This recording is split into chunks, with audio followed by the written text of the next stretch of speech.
보실 말씀은 에베소서 5장 16절에서 18절 말씀입니다. 에베소서 5장 16절에서 18절 말씀입니다. 우리 한 절씩 교독해서 읽으신 후에 18절은 다 같이 읽도록 하겠습니다. 세월을 아끼라 때가 악하니라. 그러므로 어리석은 자가 되지 말고 오직 주의 뜻이 무엇인가 이해하라. 술 취하지 말라. 이는 방탕한 것이니 오직 성령으로 충만함을 받으라. 아멘. 이 시간 한번 옆에 분하고 잠시 인사하면 좋겠습니다. 참 피곤한 시간이지만 이 시간 승리하시면 좋겠습니다. 우리 함께 승리합시다. 네, 한번 인사하면 좋겠습니다. 네, 오늘도 승리의 능력으로 하나님께서 인도해 주실 줄 믿습니다. 서울대 행복연구소에 최인철 교수님이라는 분이 계신데 행복에 관하여라는 강의를 하셨는데 제가 어느 날 그 강의를 듣다가 굉장히 놀라운 부분이 있었습니다. 보통 우리가 동의를 하게 되면 고개를 위아래로 끄덕끄덕 합니다. 그렇다면 동의하지 않는다면 고개를 어떻게 하십니까? 네, 좌우로 흔듭니다. 위아래로 고개를 흔든다는 것은 동의한다는 내 마음의 상태를 몸으로 표현하는 겁니다. 보통은 마음의 상태가 몸으로 표현된다고 생각을 합니다. 그래서 우리가 동의하면 끄덕끄덕하게 되는 거죠. 그런데 한 실험을 해봤다고 합니다. 어떤 주장을 들을 때에, 어떤 강의를 들을 때 첫 번째 그룹은 강의를 들으면서 의도적으로 고개를 위아래로 끄덕끄덕하면서 듣게 했고요. 다른 그룹은 고개를 좌우로 흔들게 하면서 듣게 했다는 겁니다. 그런데 이 실험 결과가 굉장히 놀라웠습니다.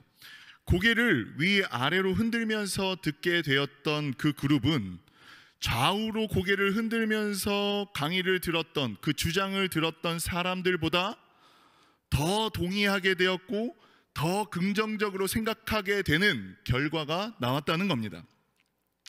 우리는 마음에서 동의해서 몸으로 표현한다고 생각을 했는데 오히려 몸으로 동의를 하니 마음으로도 동의를 하게 되는 결과를 얻게 되었다는 겁니다.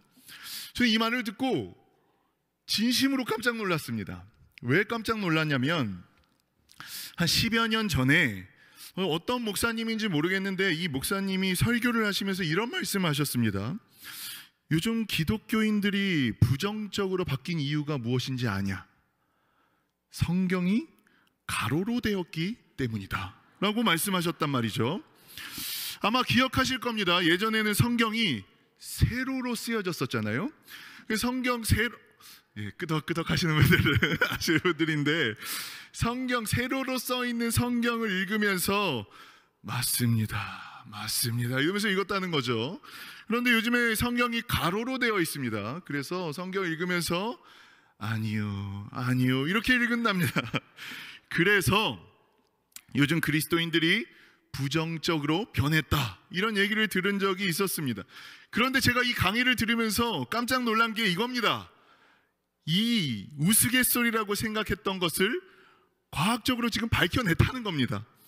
위아래로 고개를 끄덕끄덕하면 몸의 긍정이 곧 마음의 긍정을 만들어낸다는 겁니다. 자, 그렇다면 우리는 설교를 들을 때, 말씀을 읽을 때 어떻게 하면 좋겠습니까? 자, 1번 고개를 위아래로 끄덕끄덕한다. 2번 고개를 좌우로 흔든다. 자, 어떻게 하면 되겠습니까? 예, 감사합니다. 한번 오늘 지켜보도록 하겠습니다. 네. 그런데 이 강의를 들으면서 한 가지 좀 드는 생각이 있었습니다. 마음의 긍정으로 행동의 긍정으로 결코 다다를 수 없는 것이 있다라는 생각이 들었습니다. 그건 바로 구원입니다.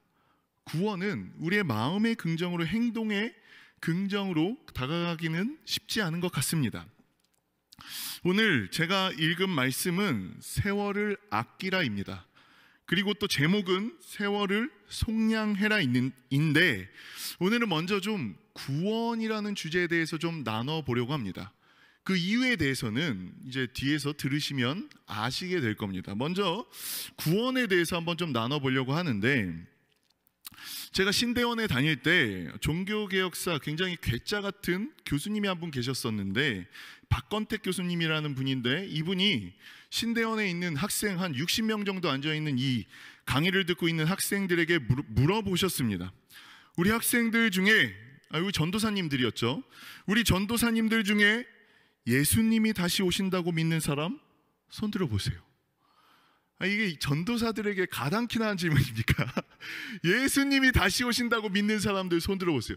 전 너무 어이가 없었습니다. 제가 한번 질문해 볼까요? 지금 예수님이 다시 오실 거라 믿는 분들 손 들어보십시오. 다 계시잖아요. 우리 전도사님들이 다 들었을까요? 안 들었을까요? 당연히 들었겠죠. 당연히 다 들었습니다. 예수님이 다시 오신다고 생각하는 사람 손 들어보세요. 다 들었습니다. 그랬더니 이 교수님이 그 다 손든 모습을 보고 이렇게 외치셨습니다. 뻥치시네! 이러셨습니다. 정말 너무 충격이었어요. 이게 뭐가 뻥이라는 거지? 예수님이 오신다는 걸 믿는다고 손을 들었는데 이게 지금 무슨 말씀이지라는 생각이 들었습니다. 그런데 이 교수님께서 그리고 나서 이렇게 말씀하셨습니다. 그걸 믿는 사람들이 이렇게 살아? 마치 이 땅에서의 삶 외에는 없는 것처럼 그렇게 산다고? 야, 뻥치지 마. 근데 여기에 반박할 수 있는 사람이 아무도 없었습니다. 정말 가슴에 깊이 와닿는 말이었습니다. 어떻게 살아야 할까? 이 땅에서의 삶이 마지막인 것처럼 우리는 왜 살아갈까? 그러면 과연 구원받는 사람의 삶은 어떤 모습일까? 이 부분에 대해서 오늘 한번 말씀을 통해서 같이 한번 고민해 보려고 합니다. 저는 사람들에게 이런 질문을 자주 합니다. 당신은 구원 받았습니까? 만약 내가 오늘 죽는다면 당신은 구원 받을 확신이 있습니까? 여기서 만약 네라고 대답한다면 다시 한번 묻습니다. 그러면 당신은 어떻게 구원을 받습니까? 그런데 정말 대부분의 많은 사람들이 이렇게 대답을 합니다. 하나님을 믿으니까요. 또는 교회에 다니니까요. 이 대답은 맞습니까? 틀립니까? 물론 대답을 잘한다고 구원을 받는 건 아니겠죠. 하지만 과연 하나님을 믿어서 교회를 열심히 다녀서 구원을 받는가에 대한 고민을 안 할 수 없습니다. 하루는 제가 친한 형과 목욕탕에 가서 이런 대화를 나눈 적이 있습니다. 이 형은 어릴 때는 교회를 다녔지만 한 10여 년 전부터는 교회를 전혀 다니고 있지 않습니다. 자유롭게 살아가고 있는 그 형에게 목욕탕에 함께 가서 욕탕에 앉아서 이런 질문했습니다. 형, 구원 받았어? 오늘 내가 죽는다면 천국에 갈 수 있어? 그런데 이 형의 대답이 저의 생각과는 전혀 다른 대답이었습니다. 나는 구원 받았어. 난 오늘 죽어도 천국에 갈 수 있어. 너무 놀랐습니다. 아니 조금은 부정적이라고 대답할 거라 생각했는데 너무 쉽게 긍정적으로 대답했습니다. 다시 물었습니다. 어떻게 구원받았어? 형 어떻게 천국 가? 라고 물어보았습니다. 그랬더니 형은 또 빠르게 답변을 해주었습니다. 몰라. 어떻게 가는지 난 잘 몰라. 그런데 확신이 있어. 내 마음에 확신이 있어. 이 형의 확신은 도대체 맞을까요? 틀릴까요? 저 정말 헷갈렸습니다. 와, 나보다 더 확신이 있는데 뭔가 이상했습니다. 자, 그렇다면 구원은 무엇입니까? 구원을 알기 위해서는 이 단어를 정확하게 이해하시면 됩니다. 무슨 단어냐면 그 단어는 바로 구속입니다. 구속. 보통 구원과 구속을 같은 의미로 생각하는 경우가 많습니다. 하지만 구원과 구속은 다른 단어입니다. 구속은 구원의 방법을 구체적으로 표현할 때 사용하는 단어가 구속입니다. 구원은 죽을 수밖에 없는 죄인인 인간이 죄와 사망의 권세로부터 건져내어서 영원한 생명을 누리게 하는 하나님의 사역을 전체적으로 얘기할 때 구원이라고 사용합니다. 하나님께서 하나님 나라의 백성을 삼으시기 위해서 죄인을 택하시고 부르시고 의롭다 하시고 영원하게 하는 이 모든 단계를 통틀어서 구원이라고 합니다. 그렇다면 구속은 무엇입니까? 구속은 구원의 방법을 구체적으로 표현할 때 사용하는 용어라고 말씀드릴 수 있겠습니다. 다시 말하면 구속의 사건을 믿을 때 구원을 받는다라고 할 수 있습니다. 그렇다면 구속이 무엇인가에 대해서 간단하게 한번 설명을 드려보겠습니다. 구속을 이해하기 위해서는 이 구속이라는 원어에 대해서 조금 알아야 되고, 이 원어를 이해하게 되면 이 단어를 바로 이해할 수 있습니다. 그리고 한글 성경에서 구속은 속량이라는 단어와 거의 동의어로 사용하고 있습니다. 영어로는 redemption이라는 단어를 쓰고 있는데 헬라어로는 엑사고라조라는 단어를 사용하고 있습니다. 그냥 한번 쉽게 같이 한번 이해해 보겠습니다. 이 엑사고라조라는 이 구속이라는 단어는 아고라라는 어원에서 나온 단어인데, 아고라는 아마 대부분 많이 아실 것입니다. 이 단어는 물건을 사고 파는 장터를 의미합니다. 그런데 이게 동사가 되면 아고라조가 됩니다. 아고라조, 장터에서 이게 동사가 되면 장터에서 물건을 산다라는 의미가 되죠. 그런데 지금 제가 말씀드렸던 단어는 엑사고라조입니다. 아고라조 앞에 EX가 붙는 겁니다. 영어로 치면 exit가 붙는 거하고 똑같은데 이 앞에 X가 붙으면 나가다라는 의미를 갖게 됩니다. 자, 그러면 퀴즈. 엑사고라조는 무슨 의미일까요? 아고라, 장터. 아고라조, 장터에서 물건을 사다.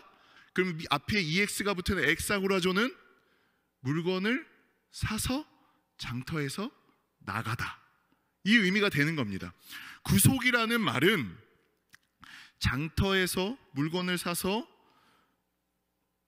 그 장터를 빠져나간다라는 것을 의미합니다.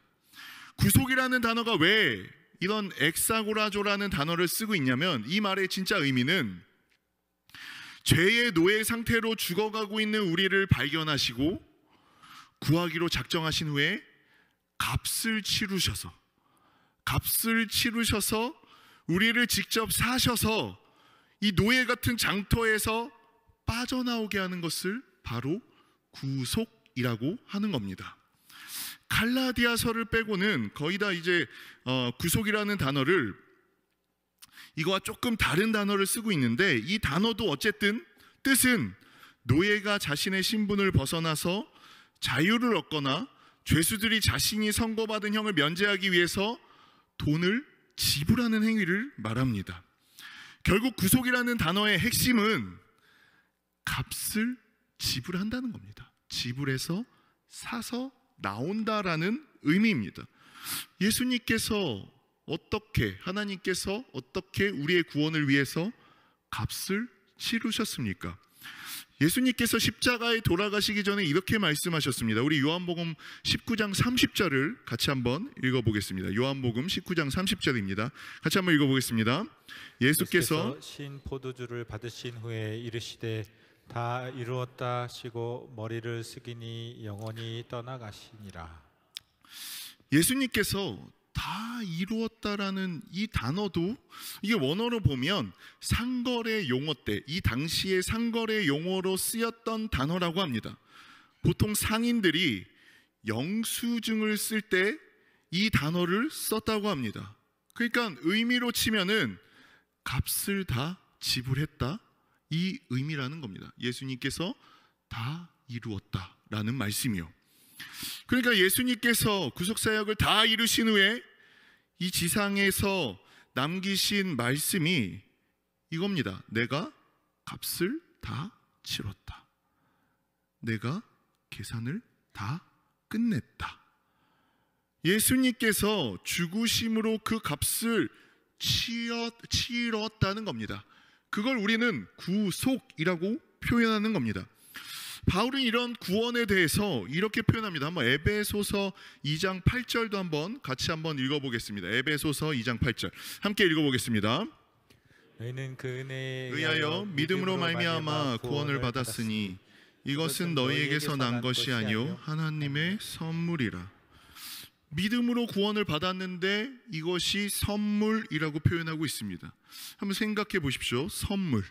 선물은 받는 사람 입장에서는 공짜입니다. 그렇죠? 그런데 주는 사람 입장에서는 반드시 값을 치러야 합니다.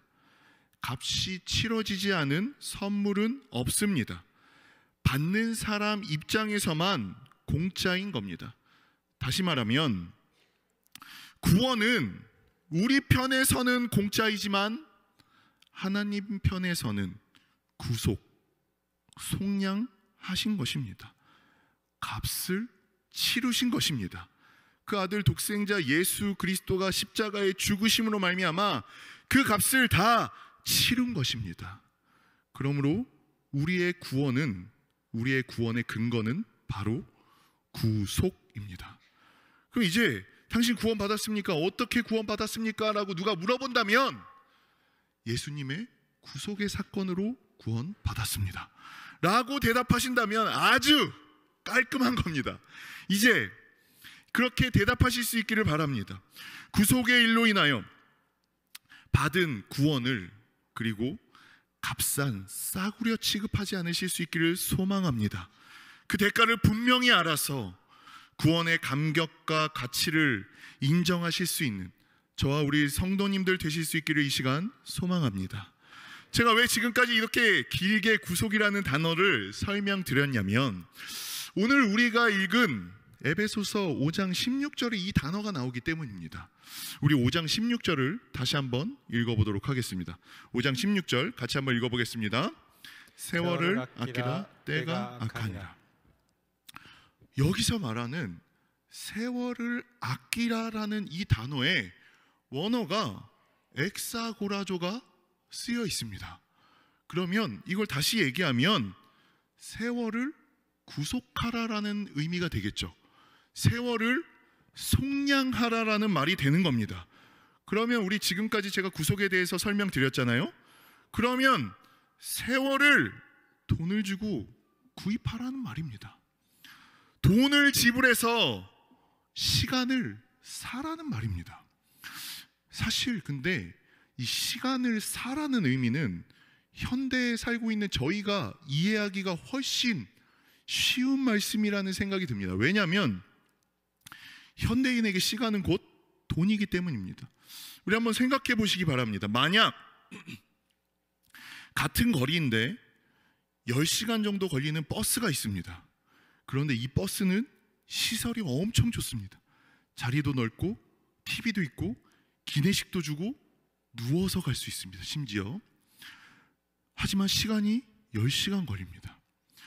그런데 같은 거리인데도 가격은 2배 이상 비싸지만 1시간 만에 갈 수 있는 기차가 있습니다.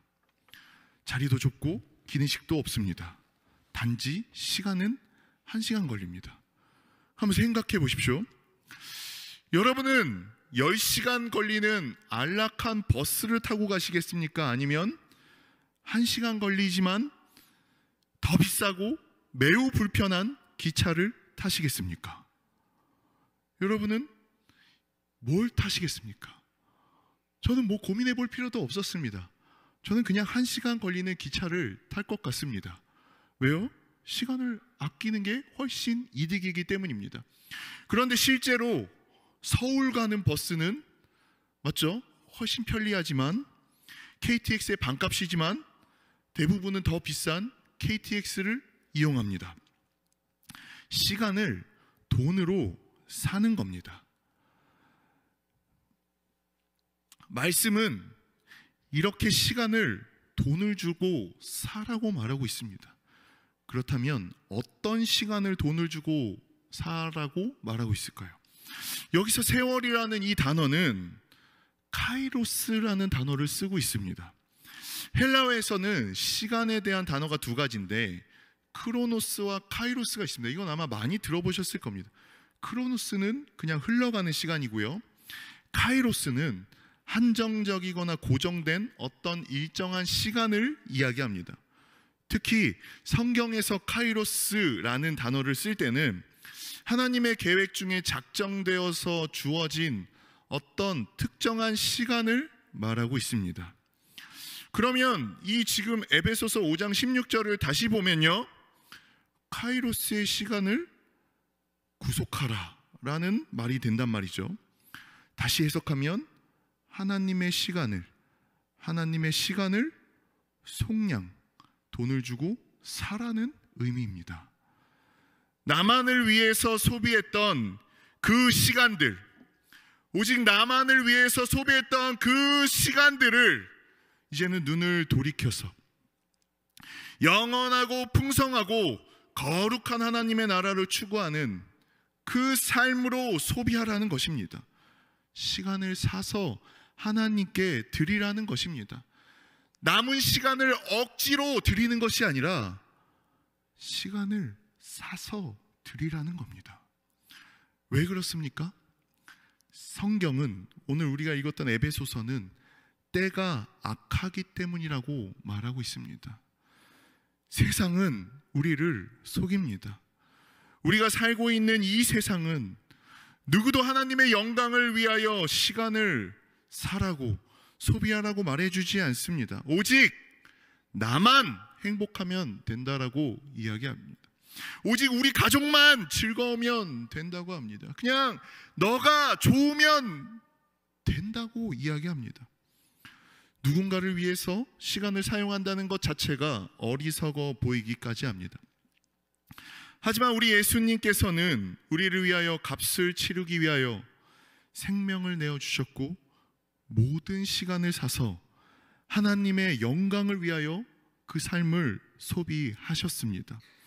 나의 시간은 어디에 소비되고 소진되고 있습니까? 제가 신대원을 가기 전에 이제 정말 이 길을 가는 게 맞을까라는 생각을 하면서 굉장히 무섭게 생긴 제목의 책을 읽었습니다. 그 제목이 이렇습니다. 자네 정말 그 길을 가려나. 이 책을 읽었는데 정말 그 생각이 들었습니다. 정말 내가 그 길을 가도 될까? 그래서 기도를 하기 위해서 제가 집에서 가까웠던 강남금식기도원에 가서 3일 동안 금식하며 물만 마시며 기도했습니다. 강남금식기도원은 저기 가평 쪽에 있는데 금식에 굉장히 특화된 기도원이었습니다. 저는 3일 금식하러 갔지만 거기에 대부분의 사람들은 일주일, 10일, 20일, 40일 금식하는 분들이 대부분이었습니다. 자신의 문제, 질병 등 인간의 인생에 심각한 문제를 가지고 와서 회복을 위해서 기도하는 분들이 대부분이었습니다. 하루에 5번씩 집회가 있었는데 거기에서의 대부분의 설교는 이랬습니다. 아마 기도원을 가보신 분들은 아실 것입니다. 거기서 설교하시는 분들은 보통 목소리도 막 이렇게 걸걸하시잖아요. 할렐루야, 다 잘 될 것입니다. 다 막 이러셨습니다. 치유될 것입니다.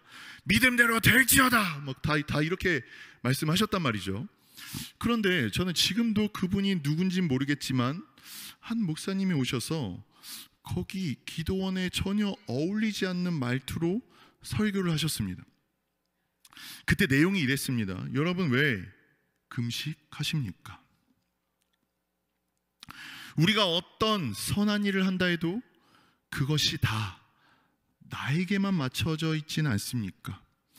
여기 모두가 나의 문제만을 위하여 이곳에 오지 않았습니까? 나를 위해서 3일, 7일, 10일, 20일, 40일까지 목숨을 걸면서까지 금식합니다. 그런데 주님의 영광을 위해서, 우리 예수 그리스도의 영광을 위해서 단 하루라도 금식해 본 분 계십니까? 나를 구속하신 하나님의 영광을 위해 단 하루라도 금식해 보셨습니까? 나를 위해서는 목숨도 버리지만 정작 주님을 위해서는 무엇을 하고 계십니까? 이 설교가 저에게는 굉장히 충격이었습니다. 저는 이 말씀을 듣고 이 말씀을 저의 기도의 응답으로 받았습니다.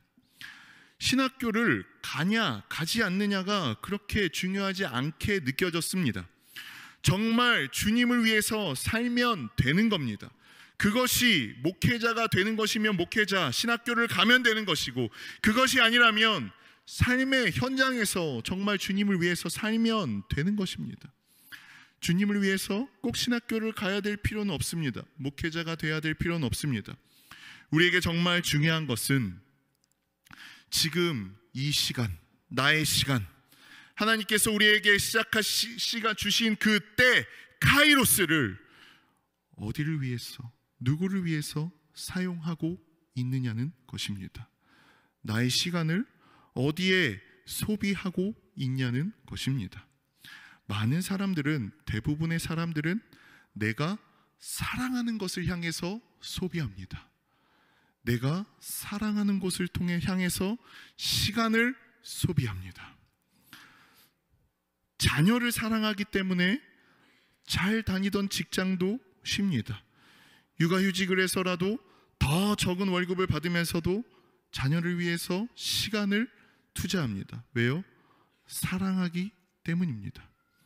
자녀를 위해서 경력과 직장을 내려놓기까지 하면서 모든 시간을 자녀를 위해서 소비합니다. 왜요?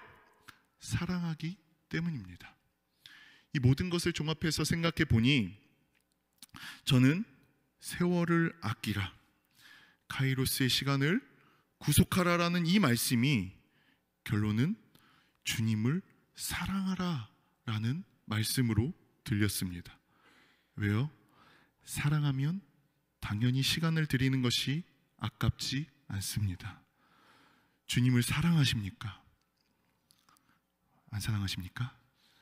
주님을 사랑하십니까? 이 악한 세대 가운데 주님을 사랑하시는 우리 성도님들 되셔서 시간을 주님을 위하여 소비하실 수 있는 우리 성도님들 되실 수 있기를 소망합니다. 그렇다면 시간을 사서 무엇을 해야 합니까? 우리 한번 17절, 18절도 다시 한번 읽어보도록 하겠습니다. 에베소서 5장 17절, 18절 다시 한번 읽어보겠습니다. 그러므로 어리석은 자가 되지 말고 오직 주의 뜻이 무엇인가 이해하라. 술 취하지 말라. 이는 방탕한 것이니 오직 성령으로 충만함을 받으라. 시간을 사서 오직 주님의 뜻이 무엇인지를 분별하라고 합니다.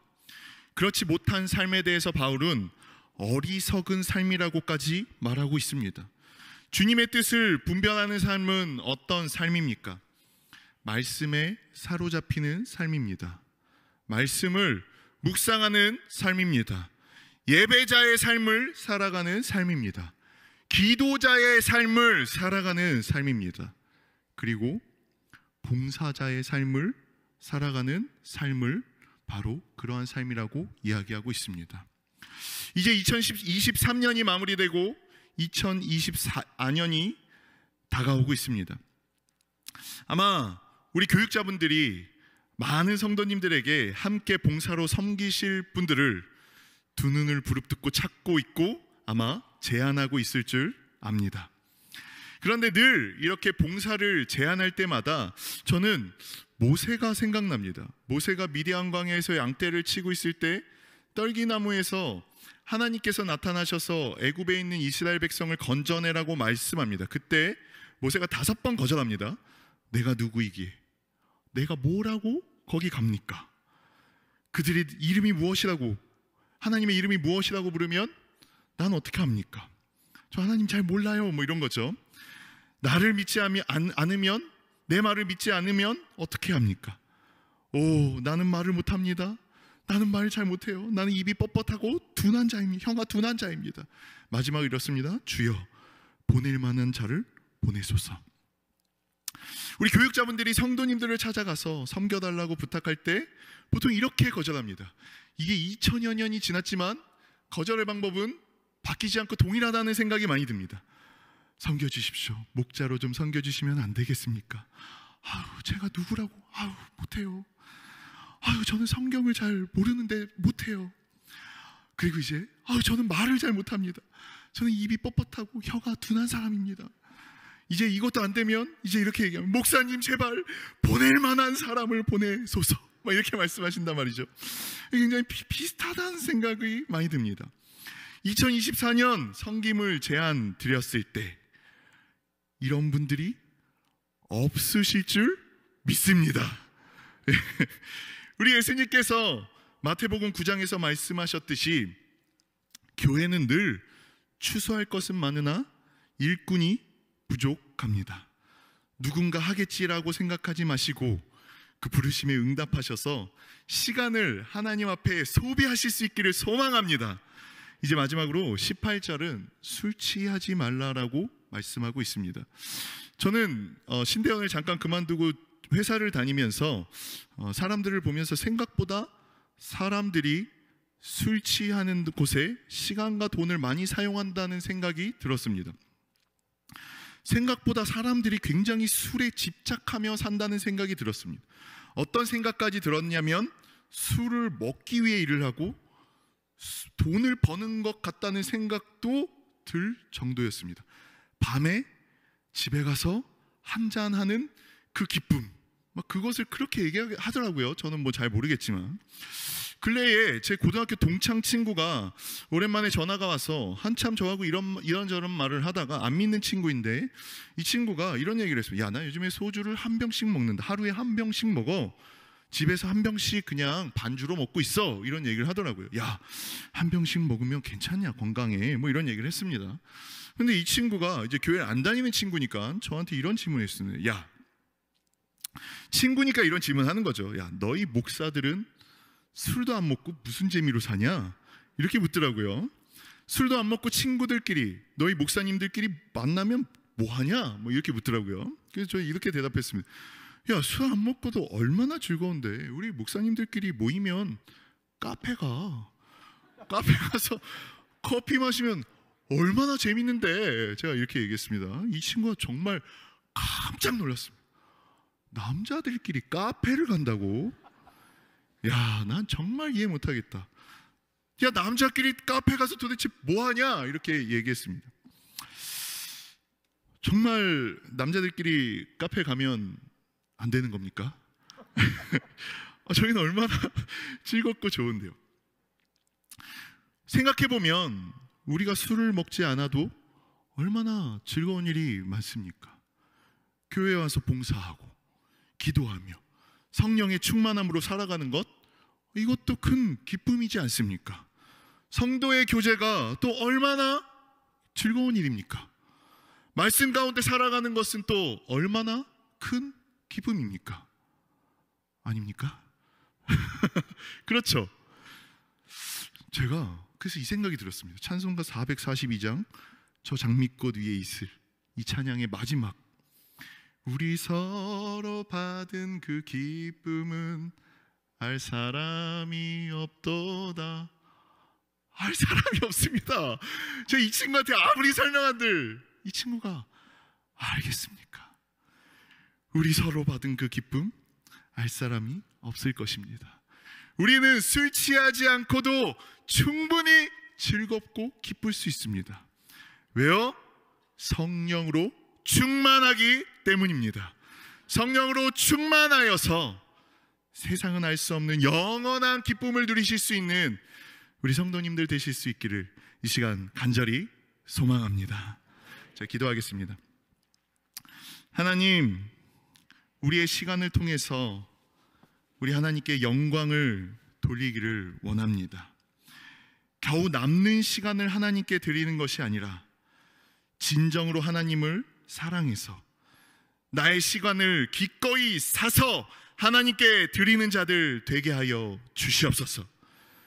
우리 안에, 우리 주님 안에 살아갈 때에 세상은 알 수 없는 우리 주님만이 주실 수 있는 기쁨과 풍성함이 있음을 우리 하나님 앞에 고백합니다.